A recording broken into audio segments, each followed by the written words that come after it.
In today's gaming news, the Cube World servers are still down, Ittle Dew arrives on PC, Google Glass lets you play games while strolling through the park, and Giant Bomb's Ryan Davis has passed away.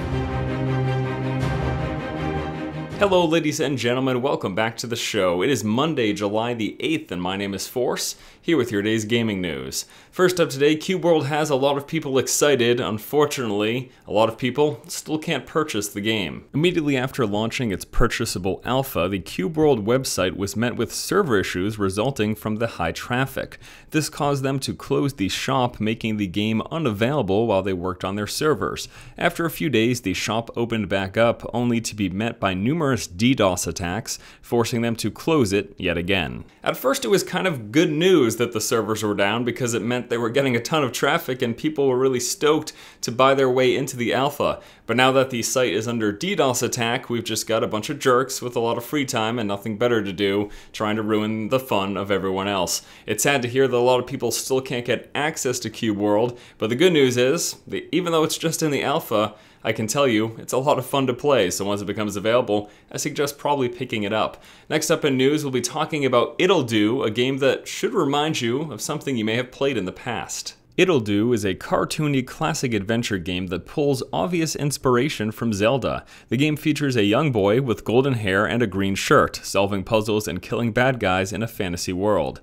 Ittle Dew is now available for $13.99 through the official website and is planned to release via Steam later this month. Some people might call it a ripoff, some people might call it inspired. I call it a Zelda-like adventure for 14 bucks that looks like it may be a lot of fun. Now I'm going to be out of the office for the next couple of days, but once I return, I definitely plan to take a look at Ittle Dew. So if you'd like to wait for the coverage, you should see that later this week on the channel, or you could just pick the game right now up for yourself and enjoy a Zelda-like adventure. Next up in news, have you ever strolled through the park and think, I would really like to be playing Battleship right now? Well, with Google Glass, you may have the opportunity to do so. GlassBattle is a two-player turn-based battleship-style game coming to Google Glass. The game is being developed by mobile app creator Brick Simple and uses the Mirror API.